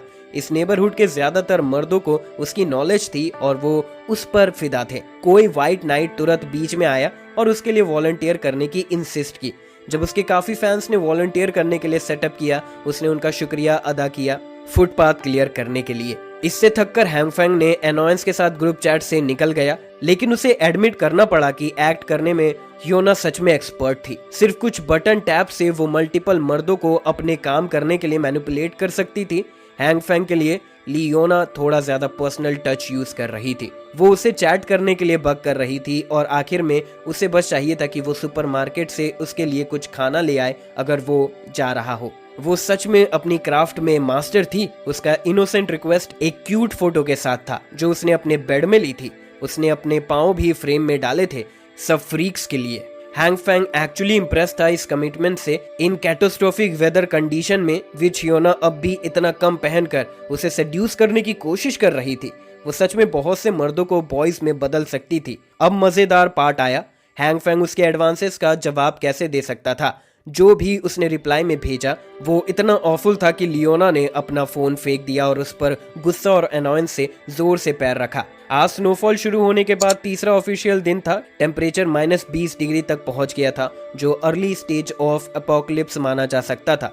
जब तक कि डिसेंट क्वालिटी वाले बिल्डिंग्स में सेंट्रल हीटिंग सिस्टम चल रहे थे, तब तक सबको इंटरनेट भी मिल रहा था और सब अपनी डेली लाइफ यूजुअल जैसा जी रहे थे। बस उन्हें घर के अंदर ही रहना था, बिल्कुल कोविड टाइम्स की तरह।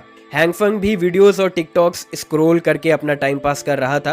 उसके पेज पर देखकर लग रहा था कि वो एक सर्टिफाइड मैन ऑफ कल्चर था। बस कुछ दिन ही हुए थे और वो ऑलरेडी माइंडलेस इंडोर एक्टिविटीज से बोर हो गया था। ऐसा लगता था कि इस अपोकलिप्स में उसकी सबसे बड़ी प्रॉब्लम लोनलीनेस से डील करना होगा। ये भी हेल्प नहीं कर रहा था कि उसका पैर टूट गया था। एक ब्रोकन बोन को पूरी तरह से रिकवर होने में कुछ महीने लगते हैं। हैंगफैंग का बोर्डम हमेशा वापस वीडियोस देखने पर ले जाता था। उसने एक साइंटिफिक कॉलम में एक गोरसम ब्रॉडकास्ट देखा जिसमें एक आदमी जो ब्रूटल एक्सीडेंट का शिकार हो गया था डॉक्टर्स ने 15th फ्लोर से जंप करने वाले आदमी को स्वीप अप करने के बाद डिस्कवर किया कि उसके डैमेज इंटरनल ऑर्गन्स और बोन्स रीजनरेट होने लगे। इस क्लिकबेट न्यूज स्टोरी ने हैंग फेंग को एक आइडिया दिया जो उससे पहले ही सोच लेना चाहिए था। उसने अपनी न्यू फाउंड पावर्स को खुद पर यूज करने का सोचा। उसने अपनी राइट हैंड में ग्रीन लाइट एक्टिवेट की और केयरफुली अपने ब्रोकन लेग को टच किया। कुछ सेकंड्स तक कुछ नहीं हुआ, फिर ग्रीन लाइट डिसपेट होने लगी। हैंग फेंग को यकीन नहीं हुआ कि ये फेल हो गया, तो उसने फिर से ट्राई किया। उसने ग्रीन लाइट को पहले से ज्यादा एक्टिवेट किया, लेकिन पहले की तरह लाइट इवेंचुअली डाई डाउन हो गई और उसके लेग में कोई चेंज नहीं हुआ। लगता था कि वो ओवर थिंकिंग कर रहा था। उसने सोचा था कि ग्रीन लाइट उसकी इंजरी को जल्दी रिकवर करने में मदद करेगी, लेकिन लगता था कि ये बस इरेजिस्टिबल स्लीपीनेस ला रही थी। हैंग फेंग इवेंचुअली अपनी आंखों की हेवीनेस के आगे हार गया और काउच पर नैप ले ली। जब वो उठा तो उसने एक फ्रीकी सेरेमनी देखी जो गोट्स और नेटिव अमेरिकन हेडड्रेसेस के साथ थी। नाइट स्काई के ट्रांसेंडेंट लाइट के नीचे हैंग फेंग जायंट गोट्स के बैक पर राइड कर रहा था। उसके हाथ में एक ब्लडी व्हिप थी। गोट हेड्स उसके साथ उड़ रहे थे। इस फ्रीकी सेरेमनी में हैंग फेंग एक गोट हेड के फ्लोर फ्रंट पर राइड कर रहा था, ब्लडी रेड ग्रास लैंड के ऊपर। लैंड पर टोटेम पोल्स स्कैटर्ड थे और वो अपनी व्हिप को इधर उधर मजे से घुमा रहा था। ये मजा सिर्फ 1 मिनट तक चला, फिर उसे गोट के बैक से गिरा दिया गया और वो हर्ड में गिर गया। वो ब्लड रेड ग्रास लैंड पर लैंड किया और उसका पैर ऑकवर्ड एंगल पर था। एक क्रैक सुनाई दी, पेन से वो कांप गया। ग्रास लैंड में गोट्स राइड करने की एब्सोल्यूट फ्रीडम से ग्राउंड पर इमोबाइल होने का एक्सपीरियंस काफी दर्दनाक था। और भी बुरा तब हुआ जब एक गोट उसके ब्रोकन लेग पर लिक करने लगा। डिस्गस्टेड हैंग फेंग ने अपनी पूरी कोशिश की गोट को अपने और अपनी अनफॉर्चुनेट इंजरी से दूर करने की। उसने गोट को बार बार पुश किया जब तक एनिमल फाइनली स्नैप नहीं हो गया। उसने अपनी जबान फ्रॉग की तरह एक्सटेंड की और उस स्लाइमी पीस को उसके अफेक्टेड लेग के अराउंड रैप कर दिया। फिर गोट ने अपना सर उठाया और हैंग फेंग का पूरा बॉडी हेल्पलेसली साथ आया। उसके लेग पर स्लाइमी सलाइवा फील करते हुए उसने ग्रीन लाइट की वार्मथ भी फील की जो इंजरी के अराउंड रैप हो रही थी। हैंग फेंग इवेंचुअली उस बिजार नाइटमेयर से उठा जो बहुत सारी गोट के साथ था। वो स्वीटिंग और स्क्रीमिंग कर रहा था। ये सपना बहुत ही इम्प्रेसिव था। जब वो अपनी सांस संभालने की कोशिश कर रहा था उसने सोचा कि ये हिडलेसली मेसी ड्रीम किस वजह से आया। जवाब काफी लाउडली प्रेजेंट हो गया। उसका ब्रोकन राइट लेग अब भी कुछ लेफ्ट ओवर ग्रीन लाइट से सराउंडेड था। अब हैंग फेंग अपनी लिम्स में एक सर्टेन लाइटनेस फील कर रहा था। उसने प्रॉम्प्टली अपनी इंजरी के बैंडेज को उठाकर और साइड में फेंक दिया। हैंग फेंग एक्साइटेडली फ्लोर पर कदम रखा और केयरफुली अपने राइट लेग पर ज्यादा वेट डाला। वो प्लीज्ड और सरप्राइज था कंफर्म करने के लिए कि इंजरी अब और हर्ट नहीं कर रही थी। वो फुल्ली हील्ड हो गया था। किसी वजह से इसका मतलब ये होना चाहिए कि ग्रीन लाइट सेल्फ रिकवरी में भी मदद कर सकती है ना? लेकिन क्या हीलिंग प्रोसेस सिर्फ तब हो सकता है जब वो सो रहा हो? इसका एक ही तरीका है पता करने का और वो है फिर से ट्राई करने का, एक लोकलाइज्ड बॉडी पार्ट में। उसने कांपते हुए सबसे शार्प नाइफ उठाया और धीरे से अपने दूसरे हाथ के ऊपर रखता है, रिजॉल्व चुराते हुए। हैंग फेंग ब्लेड के एज को अपने फ्लैश को टच करते हुए देख भी नहीं पा रहा था। उसे सिर्फ एक छोटा सा प्रिक चाहिए, लेकिन जो वाउंड उसने अपने फिंगर टिप पर बनाया उससे खून बहने लगा। बिना एक और सेकंड वेस्ट किए ब्लीडिंग वाउंड के साथ हैंग फेंग ने ग्रीन लाइट को बुलाया अपना काम करने के लिए। हीलिंग प्रोसेस को अब क्लोज और पर्सनल देखकर हैंग फेंग अपने आप से स्माइल करने लगा। अब उसे समझ आ गया था कि उसके हाथ में एक रियल सर्वाइवल गेम चेंजर था। बिल्डिंग के बाहर जो लोग फुटपाथ क्लियर करने के लिए वॉलंटियर कर रहे थे वो कम्युनिटी के भले के लिए मिलकर काम कर रहे थे। ग्लासेस गाय ने सबको इस डिफिकल्ट मैनुअल वर्क के लिए थैंक किया। मिस्टर परफेक्ट ने सबसे बूढ़े आदमी अंकल लू को सिंगल आउट किया और पोलाइटली सब ट्रबल के लिए अपोलोजाइज किया। जांगू सच में जानता था कि किसी भी सिचुएशन में क्या कहना है। अंकल लू गांग याओ सिर्फ हंसता है और इंसिस्ट करता है कि उसने ज्यादा कुछ नहीं किया, असली काम तो जिन ब्रदर्स ने किया। जिन चिन विन और जिन चिन वू ने क्लियरली ऑपरेशन के लिए बहुत हार्ड वर्क किया है। जब वो फाइनल टचेस कर रहे थे एक यंग लेडी जो थिक पिंक कोट पहनी थी आइस पर स्लिप हो गई। जिन ब्रदर्स तुरंत उसके पास दौड़ पड़े, उसका हाल पूछा और उसे ज्यादा केयरफुल रहने को कहा। ये पिंक गर्ली जिंगान के नाम से जानी जाती है। वो सच में एक डूअर है, उस लियोना से बिल्कुल अलग जो बीमार होने का ड्रामा करके अपने रूम से नहीं निकली। जिन ब्रदर्स को अब भी बहुत काम करना है तो उन्होंने जिंगान को याद दिलाया कि अगर मदद चाहिए हो तो उन्हें बुला ले। जिंगान ने उन्हें आश्वासन दिया कि वो ठीक है। स्नो और ज्यादा हैवी हो रही थी। जो लोग बाद में सप्लाईज खरीदने का प्लान कर रहे थे उन्हें जल्दी मूव करना पड़ेगा।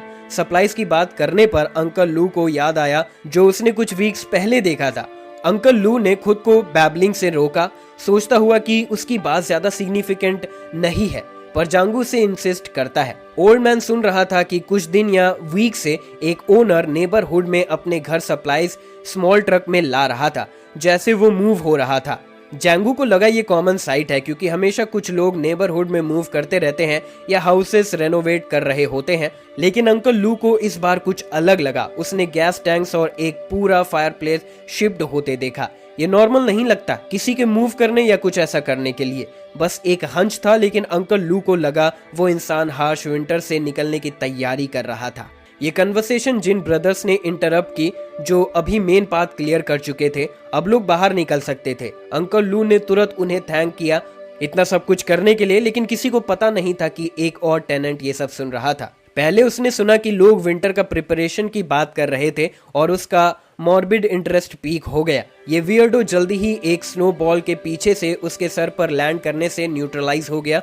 वो कू को ये गॉर्जियस औरत लू यान ने नीचे गिरा दिया। वियर्डो आर्ग्यू करता है कि वो तब से सब कुछ अकेला कर रहा था और वो सिर्फ साइड से देख रही थी, लेकिन लू यान उसे एक अनरूली चाइल्ड की तरह डिसमिस कर देती है।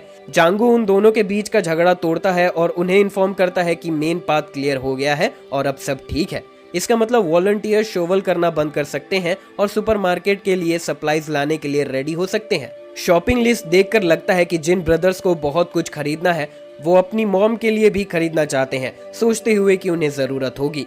ये दोनों अच्छे सन्स हैं। जो पहले अपनी कहानी शेयर नहीं करना चाहता था, अंकल लू अब जांगू के थॉट्स के बारे में बहुत क्यूरियस लगता है। उस टेनेंट के मामले में जो टन्स ऑफ सप्लाईज लेकर आया था। सच बोलूं तो जांगू हर्षे को लेकर ज्यादा कंसर्न नहीं लगता। उसका विश्वास अब भी गवर्नमेंट और अथॉरिटीज की बात पर है कि ये बस एक ब्रीफ स्नो स्टॉर्म है जो जल्द ही रुक जाएगा। उन्हें बस थोड़ा एंड्योर करना होगा और फिर नॉर्मल सिचुएशन वापस आ जाएगी। इसीलिए वो उन मिस्टीरियस डिलीवरीज को लेकर ज्यादा वरीड नहीं है। लेकिन अगर वो अज्यूम करे कि ये स्नो स्टॉर्म रहने वाला है, तो अगर कोई नेबरहुड में massive stock pile of resources hold कर रहा है तो क्या ये सब के लिए अच्छी बात नहीं है?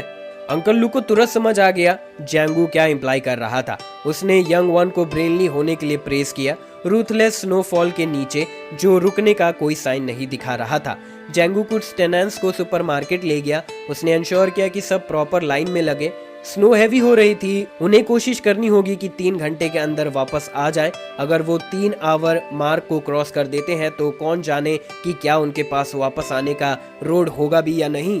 जब वो ब्रेव सोल्स अननोन में एंटर करते हैं और हार्श एनवायरनमेंट को एंड्योर करते हैं, हैंग फैंग अपनी वार्म और कोजी लिविंग रूम में पास आउट हो गया था, अपने आप पर ड्रूल करते हुए। वो काउच पर हमेशा के लिए होल्ड अप रहता, सारे सोडा और जंक फूड्स को साथ में लिए। अगर वो अनोइंग वॉइस उससे डोर पर नहीं बुला रही होती तो। हैंग फैंग ने लेजिली अपना डोर खोला। अपनी आंखों से नींद मिटाते हुए उसने देखा होमलेस जो नहीं भाई ली, वेल स्मूथ टॉकिंग गैंगस्टर एक बार फिर से क्लच में आ गया था। एक सेमी ऑटोमेटिक राइफल था प्रॉपर क्रॉस एयर के साथ। ये वही था जो हैंग फैंग चाहता था। ये बॉस लू का प्रॉमिस्ड गिफ्ट था। भाई ली ने एग्री किया था क्योंकि उसने पहले ही सप्लाई स्टॉक कर लिए थे और वो भी बाकी सिटीजन्स की तरह सिटी में इधर उधर सप्लाईज ढूंढने की जरूरत से दूर था। फिर भी हैंग फैंग उसके आने के लिए उसका शुक्रिया अदा कर रहा था। भाई ली के पास कुछ बहुत इंटरेस्टिंग इन्फॉर्मेशन भी थी। कुछ रूमर्स ऑलरेडी स्प्रेड होने लगे थे कि रात में एक अननोन पर्सन ने ईस्टर्न डिस्ट्रिक्ट से एक सुपरमार्केट की शेल्फ्स को कंप्लीटली साफ कर दी थी। जब बॉस लू गैंग ने कल स्नो से अपने रास्ते को क्लियर किया तो उन्हें सुपरमार्केट में सिर्फ एम्प्टीनेस ही मिली। हैंग फैंग के लिए ये अनबिलीवेबल लग रहा था कि एक ह्यूज सुपरमार्केट को एक रात में कैसे कंप्लीटली क्लीन आउट किया जा सकता है। कौन इस चीज के लिए केपेबल हो सकता है? लेकिन भाई ली की बातों में कोई डाउट नहीं था और ये डेफिनेटली हुआ था। हैंग फैंग अब रियलाइज करने लगा था कि उसके पहले वाले लाइफ से अब भी कुछ ज्यादा स्ट्रेंज हो रहा था उसके आसपास। लगता था कि वो अकेला नहीं था जिसके पास सुपर पावर्स है। उसके थॉट्स भाई ली ने इंटरप्ट किए। उसने हैंग फैंग को ज्यादा वार्म क्लोथ्स पहनने और केयरफुल रहने की एडवाइस दी। फिर उसने गुड बाय बोला और चला गया। आखिरकार हमारा हीरो अकेला सोचने के लिए था। उसने सोचा कि रात को क्या हुआ, इसका लॉजिकल एक्सप्लेनेशन क्या हो सकता है। कैसे किसी ने एक रात में एक सुपरमार्केट को पूरी तरह से साफ कर दिया? एक ही एक्सप्लेनेशन उसके दिमाग में आई कि ये किसी के पास नॉवेल्स और कॉमिक बुक्स के सुपर पावर से होने से हो सकता है, कोई जो अनलिमिटेड सप्लाईज को अपने पर्सनल सब स्पेस में छुपा सकता हो। क्या ये जैंगी है ग्लोबल फ्रीज से? एक ही सवाल था, क्या ऐसे एबिलिटीज वाले लोग इस दुनिया में एग्जिस्ट करते हैं? वेल, इस मानवा में तो नहीं, लेकिन उस मानवा में एग्जिस्ट करते हैं। और इसका जवाब काफी सिंपल था, क्योंकि उसके पास खुद सुपर पावर्स थी तो कोई और भी हो सकता था। ये डिस्टर्बिंग डिस्कवरी थी। अब हैंग फैंग एक पल भी वेस्ट नहीं कर सकता था, उसे अपनी सुपर पावर्स को और अच्छे से एग्जामिन करना था, ताकि जब वो दूसरे सुपर पावर होल्डर्स से मिले तो उसके पास अपनी स्ट्रेटेजी हो उन्हें काउंटर करने की। उसे अपनी स्ट्रेंथ और वीकनेस और अपनी सुपर पावर्स का लिमिट समझना जरूरी था। इसके लिए उसने अपना डायरी खोला और अपनी पावर्स के ऑलरेडी नोन फैक्ट्स को स्टडी करना शुरू किया।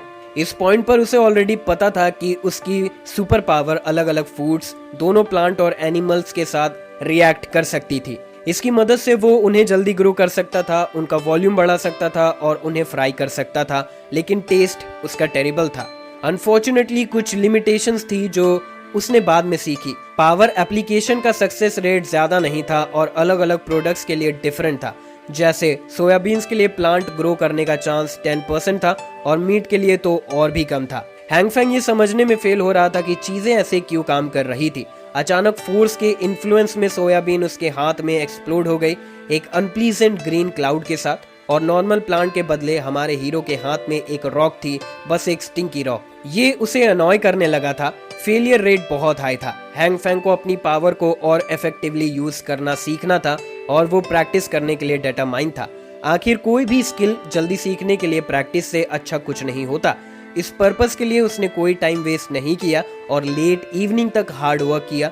आखिरकार उसके हाथ में एक फ्रेश और अलाइव सोयाबीन प्लांट था पॉड्स के साथ। ये अचीवमेंट उसे आसानी से नहीं मिली थी। वो काफी ज्यादा पसीना बहा रहा था और वो अपने अपार्टमेंट के लिए एक अच्छा हीटर बन गया था, लेकिन ये प्राइस थी जो उसे पे करनी पड़ी कुछ रूल्स फिगर आउट करने के लिए, ताकि सक्सेस रेट बढ़ाया जा सके। उसने ये पता लगाया कि ग्रीन लाइट एनर्जी कांस्टेंट नहीं होती और अलग अलग प्रोडक्ट्स के लिए डिफरेंट लेंथ्स ऑफ टाइम के लिए अप्लाई करना वर्थ होता है, उस प्रोडक्ट के न्यूट्रिशनल वैल्यू पर डिपेंड करते हुए। अगर ड्यूरेशन ऑफ एप्लीकेशन गेस नहीं करते हो तो रिजल्ट फेलियर होगा और एक बर्न स्टिकी स्टोन मिलेगा। मतलब तुम्हारे हर प्रोडक्ट के आइडियल कुकिंग इंटरवल को एग्जैक्टली पता होना चाहिए। ये हैंग फैंग को एक पॉपुलर म्यूजिक और डांस ऑनलाइन गेम की याद दिलाता है जो एक डिकेड पहले आई थी, जिसमें राइट बटन को राइट इंटरवल पे प्रेस करना होता था। ये भी सोचा जा सकता था कि एनर्जी वैल्यू को directions up, down, right, left से कंपेयर किया जा सकता है और ऑब्जेक्ट को एनर्जी इनपुट की वैल्यू हर सेकंड करेक्ट होनी चाहिए। इवेंचुअली एक क्रिटिकल पॉइंट को पकड़ना होता है और प्रोसेस को स्टॉप करना होता है। अगर तुम सही करो तो सक्सेस मिलेगा और हर सोयाबीन एक प्लांट बन जाएगा। प्लांट के साथ सक्सेस के बाद हैंग फैंग ने मीट के साथ एक्सपेरिमेंट करना शुरू किया, लेकिन मीट वेजिटेबल से अलग था। अगर प्रोसेस में कुछ गलत किया तो मीट डिस्गस्टिंग ब्लैक स्लरी बन जाता है, लेकिन मीट को टर्न करने के प्रिंसिपल सिमिलर होने चाहिए थे। पहला स्टेप ये डिटरमाइन करना था कि मीट को कितनी एनर्जी चाहिए। सब कुछ प्लान के अकॉर्डिंग काम कर रहा था, लेकिन ये प्रॉब्लम थी कि चिकन लेग पहले जैसे नेस्टी ब्लैक स्लरी के साथ एक्सप्लोड हो गया। लगता था मीट के साथ काम करना प्लांट्स के फूड से भी ज्यादा टाइम लगेगा। बहुत टाइम तक हैंग फैंग ने कोशिश की और फेल हुआ। चिकन लेग्स एक के बाद एक एक्सप्लोड हो गए। इस फेलियर की सीरीज का कोई एंड नहीं दिख रहा था। आखिरकार हमारे हीरो की पेशेंस खत्म हो गई। उसने डिसअपियर में चीख मारकर इस डैम एबिलिटी को गाली दी। जब डिफिकल्टी और बढ़ गई, लेकिन हीरो कभी गिव अप करने वाला नहीं था और जब बाहर बर्फ गिर रही थी और टेम्परेचर और भी नीचे जा रहा था, हैंग फैंग ने कोशिश करना नहीं छोड़ा। किचन में इसके निशान हर जगह थे और फिर I moment of truth, last chicken leg. हमारा हीरो ऑलरेडी सब कुछ ऑटोमेटिक कर रहा था। उसके चेहरे पर एब्सेंट एक्सप्रेशन था और सक्सेस की कोई उम्मीद नहीं थी। ऊपर नीचे दाएं बाएं लाल और हरी एनर्जी, उसे ये सब कुछ कॉम्प्लिकेटेड मिनी स्केल गेम की तरह लग रहा था। ये बार बार रिपीट हो रहा था और जैसे ही उसने गलती की उसे फिर से शुरू करना पड़ता था। टेंशन सबसे ज्यादा थी और इस बार हैंग फैंग ने सक्सेस हासिल की। उसने चिकन लेग को जाइगेंटिक साइज तक बढ़ाने में कामयाबी हासिल की। एक डिस्डेन भरी आवाज से हमारे हीरो ने कहा कि सब वर्थ था और वो थके हुए लेट गया, लेकिन खुश था। उसने आखिरकार मीट सिंथेसाइज करने का तरीका ढूंढ लिया था। बाहर का मौसम हर दिन और बुरा होता जा रहा था। न्यूज में अनाउंस हुआ कि आज जुलाई 17 देश के हर कोने में स्नो डिजास्टर का ये तीसरा कंसेक्यूटिव दिन है। वही चीजें हो रही हैं और ऐसा लगता है कि इंसानियत एक ऐसे डिजास्टर का सामना कर रही है जो सिर्फ कुछ हजार सालों में होता है। नागरिक की बेसिक लाइवलीहुड को इंश्योर करने के लिए अथॉरिटीज एक्टिवली कॉन्सिक्वेंसेस से लड़ रही हैं और सिटीजन्स की मदद करने के लिए मेजर्स ले रही हैं। ऐसे ही न्यूज पर हैंगफैंग अगले दिन उठा। उसने कितनी बार ये सुना था, खाली वार्निंग्स और वादे की कैसे भारी बर्फ ने ट्रांसपोर्टेशन, इलेक्ट्रिसिटी और इंटरनेट को पैरालाइज में डाल दिया है, लेकिन सब कुछ जल्दी ठीक हो जाएगा और उन्हें सिर्फ थोड़ा और इंतजार करना है। जल्दी सप्लाईज डिजास्टर एरियाज में आने वाली है। आखिर में न्यूज एंकर ने सबको एडवाइस दी कि वो इंडोर्स में रहे और बिना जरूरत के बाहर ना जाए। हैंगफैंग के लिए इस सब में कोई भी हैरानी नहीं थी। उसने ये सब अपनी पिछली जिंदगी में सुना था। अचानक उसके फोन पर एक नोटिफिकेशन आई जो तुरंत कई और नोटिफिकेशंस के साथ आई। हैंगफैंग ने देखा कि ये उसके घर के कुछ रेसिडेंट्स के ग्रुप हैं जो फिर से शोर मचा रहे हैं और वो डिस्कशन में शामिल होने से खुद को नहीं रोक सका। चारों तरफ का शोर अनबिलीवेबल था।